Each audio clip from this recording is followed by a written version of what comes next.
video, and we got all chalk.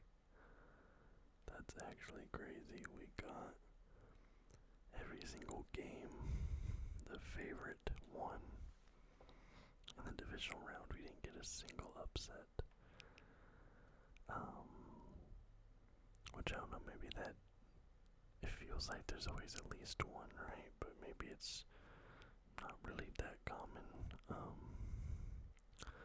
I'm gonna go through and I'm just gonna talk about these one game at a time now. Just to be upfront, like I said in my prediction video, my family is visiting from overseas right now, so I didn't watch these games live. I read some stuff about the games, I was watching box scores, I watched the highlights, so I'm going to talk about them a little bit, but I didn't see these happen live. I watched them after the fact, so first game I'm going to talk about is Chiefs-Bills, then we'll go Bucks-Lions, then Packers-Niners, then Texans-Ravens, and I'll like pause a little bit in between just to like figure out what I'm going to talk about and stuff, right? Now I predicted Ravens, Niners, Bills, Bucks. I'm pretty sure. Let me quickly go back to my divisional round prediction video.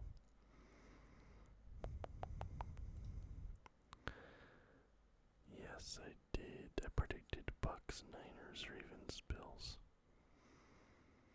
And our actual outcomes were Ravens, Niners, Chiefs, Lions, so I got 50% on those. But first and foremost, let's talk about Chiefs and Bills. Final score, Kansas City Chiefs 27, Buffalo Bills 24, and this game is kind of a heartbreaker for the Bills, and it kind of feels like the end of an era in a way, and especially with the way this game ends with the field goal that would have sent this game to overtime going wide right. Obviously that's a phrase that has a lot of dramatic associations for Buffalo Bills fans. And I saw, I was a bit critical of Josh Allen at first, but then upon reflection, I think he left it all out there. He was making throws, the really egregious one. That one that Diggs dropped. Now there was a couple times where he had open receivers closer in, and he tried to make the longer play. And also the interception at the end of the game was just not a good pass. No, never mind. I'm thinking of the other. There's a different game. Excuse me, I'm getting confused. But it was the end of the game where I think he had Diggs open short, but he went towards the end zone on a bomb. And obviously that isn't great, but there's a couple times like that deep pass to Diggs or just went right through Diggs' hands. I don't blame this game on Josh Allen at all, like some people seem to be doing. I do think that this Kansas City Chiefs team is the Buffalo Bills' kryptonite, and I think that this Kansas City Chiefs team, maybe for Josh Allen in particular, makes him either overthink things or he feels this need to have to prove himself or something, so he kind of maybe does too much, especially because in the regular season, I think the Bills swept the Chiefs this year in the regular season. I'm not confident in that, but there's just something about when these teams meet in the playoffs, the Bills just can't get over the hump. It's like the Houston Rockets and the Warriors, right? But I mean, so 27-24 is your final score in favor of the Chiefs. Patrick Mahomes has 17 complete completions on 23 attempts, 215 yards, 2 touchdowns, no interceptions. Josh Allen has 26 completions on 39 attempts, 186 yards, 1 passing touchdown, 2 rushing touchdowns, 0 picks. And this Kansas City Chiefs team who, rightfully in a lot of instances, they've rightfully been criticized for certain things. They've certainly not played as well as they have the last 2 seasons. This season, excuse me, my throat's a little dry. I'm gonna get a drink. Okay, I'm back. But especially this offense and the last. That was a weird throat noise. The last 2 months or so, Travis Kelce, I feel like, he hasn't been bad, but it feels like Travis Kelce hasn't really been doing all that much. But he has this game today against the Bills, and he just absolutely explodes, and he had 75 yards on 5 receptions, 2 touchdowns. It's like, where was this dude the last couple weeks? So, this Chiefs team, even when they are having what is, for them, a down season, they still are now in that conference final. Which is just, I think it just kind of shows how dominant they are. And I think, a lot of people think of this Chiefs team similarly to the way we think about the Tom Brady Patriots. But I think this Chiefs team, at least for me, kind of puts into perspective how abnormal those Brady Patriots teams were. Because, we can see, how dominant they were.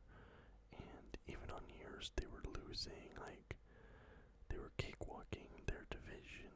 They were, where's this Chiefs team? They did have a down year. They looked beatable. They're still going. And this Bills team, like I said earlier, this feels like the end of an era. I saw this tweet. It's the last 5 years for the Buffalo Bills. This year they lost the divisional round. Last year they lost the divisional round. Year before that they lost the divisional round. 2020 they lost the championship round. 2019 they lost the wild card round. 3 of those 5 losses are to the Kansas City Chiefs. In this year they finally got the game at home. Which is like what a lot of Buffalo fans are like, okay, we just need to get this playoff game against the Chiefs at home, be in our field, home field advantage, right? But even that wasn't enough. So it's like, honestly, what do you even do? Like, that's kind of the question. I'm thinking right now, it's like the Bills, I do not know where the Bills go for now, from here. And it kind of feels like the window might be closed or closing like last year. Last year especially felt like it needed to be the year. But this year really, really needed to be the year. There's this tweet from Aaron Schatz. It says the Bills are in a bad salary cap place now. That was their shot. And then someone pointed out that it feels similar to the 2006 Phillip Rivers Chargers, which does make sense to me. Like, they're so close, but yet that's so far away. But the real issue for me too is Stephon Diggs. And, obviously, like I talked about him missing that catch earlier, but somebody posted his game logs for the last few games. So this game, January 21st versus Kansas City, 3 receptions for 21 yards. January 15th versus Pittsburgh, 7 receptions for 52 yards. January 7th at Miami, 7 receptions for 87 yards. December 31st versus New England. New England, mind you, 4 receptions for 26 yards.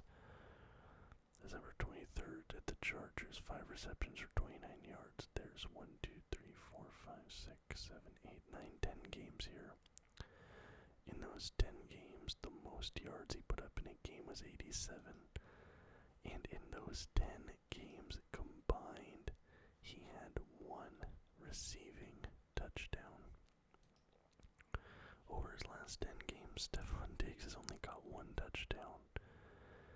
So you have to ask questions like, is this dude still good enough to be your wide receiver 1? And I don't think he is. And, you have to question, is he going to be on the team next year? It's just, I think as long as Josh Allen is on the team, the Bills they'll be a playoff team. They'll at least be in the wild card, I think, but I don't know how comfortable I am taking this team to go deep any season. I just don't personally. I just do not personally see it with them right now.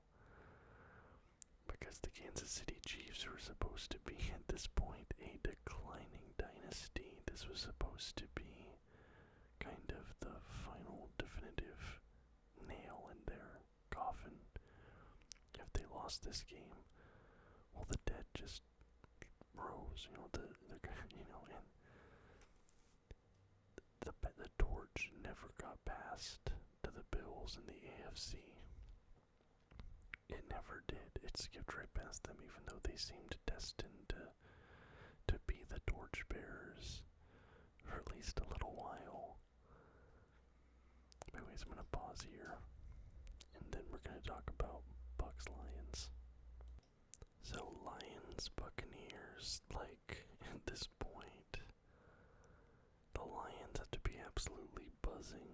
I've had my concerns about their defense. And going into this game, I had concerns about how their second half offense looked, and how Jared Goff looked a little bit shaky in the wild card round. But they came out, they got the job done, and if you're the Buccaneers, I feel like you can't really be too upset about this result. The Buccaneers weren't expected to be here. You have a QB who's making $4 million. Baker's probably going to come back on a pretty friendly deal. Is he out of contract right now?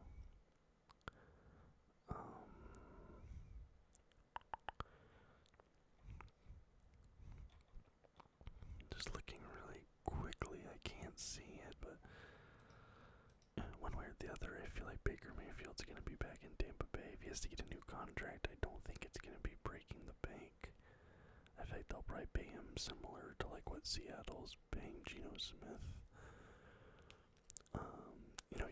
You have a good receiver core there. You have Mike Evans. You have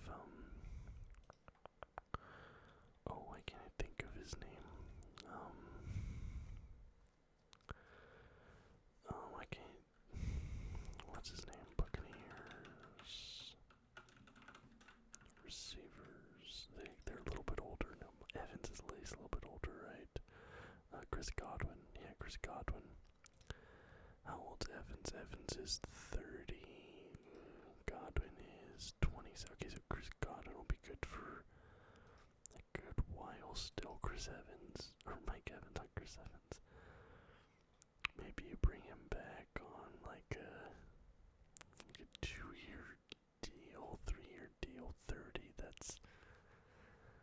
it's a little bit risky, but like the Buccaneers, they were pretty much in this until the fourth quarter. And honestly, with Baker Mayfield, he had some poorly timed interceptions, especially that one at the end there. The Buccaneers were in this; they could have won this, which makes me nervous for the Lions going up against the Niners.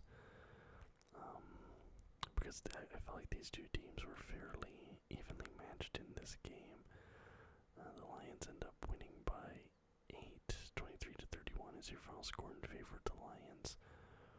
And like I said, that's with Baker Mayfield throwing 2 interceptions in this game. But, for all that, Tampa Bay only had the ball for 4 fewer minutes than Detroit did. So Detroit got 2 extra possessions, but only got 4 extra minutes out of it, which meant, this Tampa Bay defense was really good. They were good at getting stops, getting the turnovers, getting the ball back, forcing punts. So this Tampa Bay team, you thought after Tom Brady left, they might kind of be in a drought for a while, and there definitely was a period there, a down period, but, right now, 9-8, they're in a fairly weak division. I think they could definitely be in the wild card again next year. They could be right back into the playoffs. For the Lions, they put faith in Dan Campbell. He didn't start out too hot, but they didn't, jump the gun. They didn't, fire him because of poor results early. They stuck with his system. They stuck with their guys. They stuck with their QB, and it paid off. Now they're going in against the Niners for a spot in the Super Bowl. For all teams to see the Detroit Lions getting here is, it's really cool. I'm super happy for their fans. It's a great story. Just as a sports fan, seeing a team like the Detroit Lions, who for basically my entire sports watching life have not done much. Detroit is a sports city, really hasn't done much. Like, the Chauncey Billups Pistons are the last, really good Detroit team I can think of. The Red Wings, of course, but, outside of that, it's really cool, and I'm super, seeing the fans in Detroit, just totally buying into this team. They're having celebrities show up at their games for the first time in who knows how long. It's really cool to see. Like I said, I definitely do have concerns with them going against the Niners. I think the fact that the Tampa Bay, that time of possession with those 2 extra possessions is definitely a little bit concerning. And, so you look here at Baker Mayfield, 26 for 41, 349 yards, 3 touchdowns, 2 picks. Jared Goff, 30 for 43, 287, 2 touchdowns, no picks. Their leading receiver in this game only had 77 yards, while Mike Evans had 147. Amon-Ra St. Brown was their best receiver this game. He had 1 touchdown. He averaged 9.6 yards per catch. Jahmyr Gibbs, their best running back, he only had 74 yards. So I look at that against the Niners. But now, I did have concerns about the Niners as well. Both teams right now, there's some interesting stuff with both of them. But okay, so I'm gonna pause here. Then we're gonna pull up Packers Niners next. So I'm just gonna look up some stuff about them. I'll be right back. So the Cinderella story comes to an end for the Green Bay Packers in Santa Clara. But this Lions-Niners matchup is very interesting because, very similar to that Lions game, the 49ers only win by 3 points here. The over-under was 10.5, and Jordan Love has probably his worst game of the season in this game. least his worst game of like the latter part of the season, maybe in the first few weeks. He had a stinker that I'm not remembering, but this is a 3-point game, and a missed Carlson field goal again, similar to the Buffalo game. There was 2 missed field goals, I actually think, in this game, if I'm not mistaken.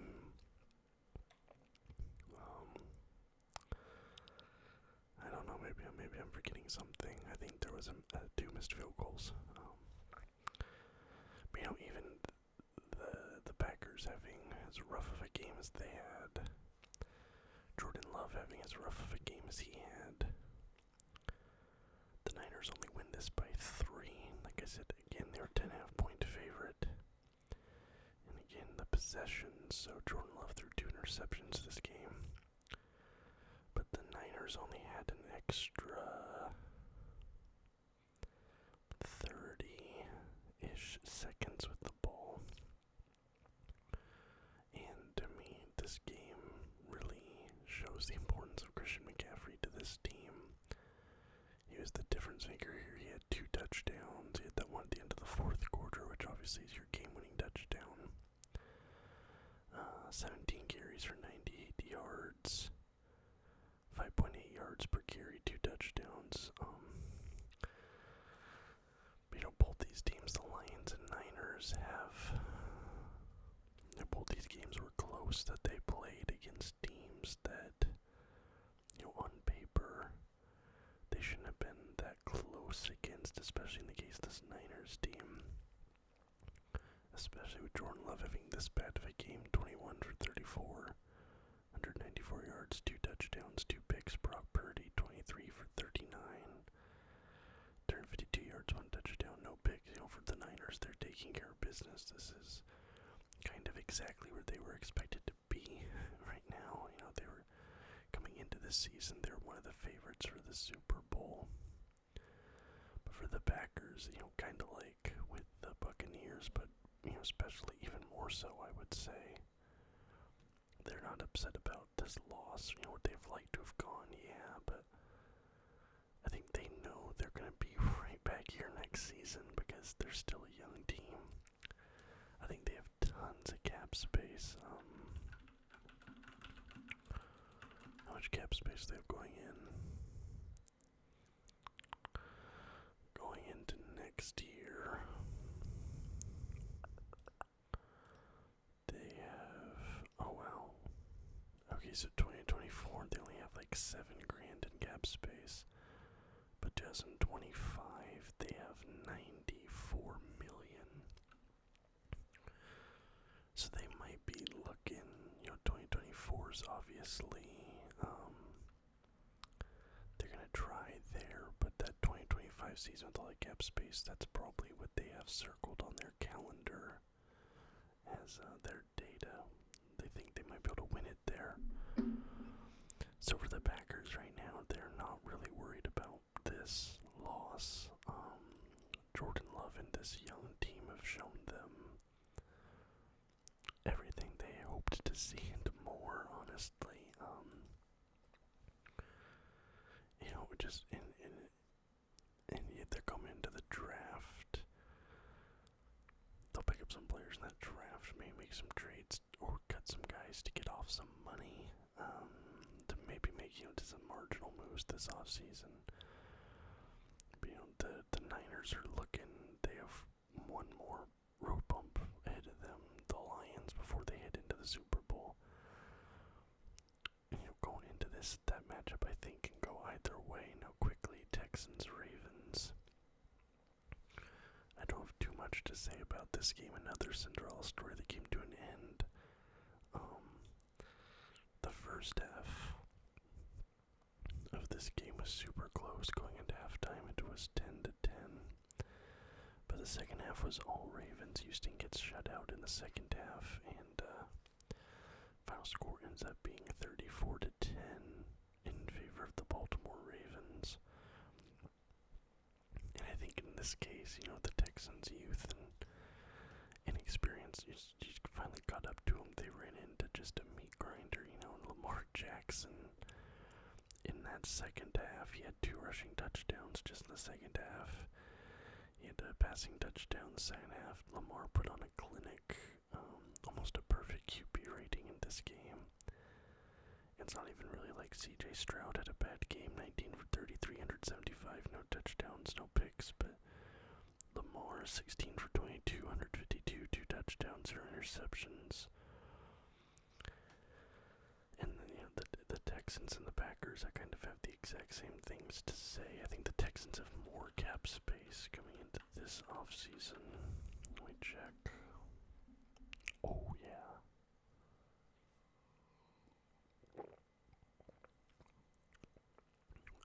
Oh, yeah. Texans have almost $70 million in cap space coming into this offseason, and you better bet that there's going to be a lot of free agents, a lot of players. They're going to want to be playing with CJ Stroud and this Houston Texans team after what they did this season, after what they proved to the whole league. One of the best stories of this season, for sure, and the Baltimore Ravens. They proved me wrong going into this season. I didn't beg them to be here. I didn't think they'd be bad, but I didn't have these expectations with the Ravens. They've proved me wrong. I think they proved a lot of people wrong. They kind of just came out and just boom, punched the league in the mouth. They have a date with the Chiefs, which I think that matchup's going to be interesting just because I feel like their styles are so different. Especially the contrast between Lamar and Mahomes. But there you have it. Ravens beat the Texans, Niners beat the Packers, Lions beat the Bucks, and Chiefs beat the Bills. A little bit of a shorter video today because there's only 4 games, but tomorrow I'm going to be doing my predictions for the championship round and then on to the Super Bowl, so keep an eye out for that. Let me know what you thought about these games. If you're happy, if you're displeased, any thoughts you have about these teams and the outcomes in the comments down below. If you liked the video, please leave a thumbs up and subscribe to the channel for more content just like this almost every single day. Till next time, guys.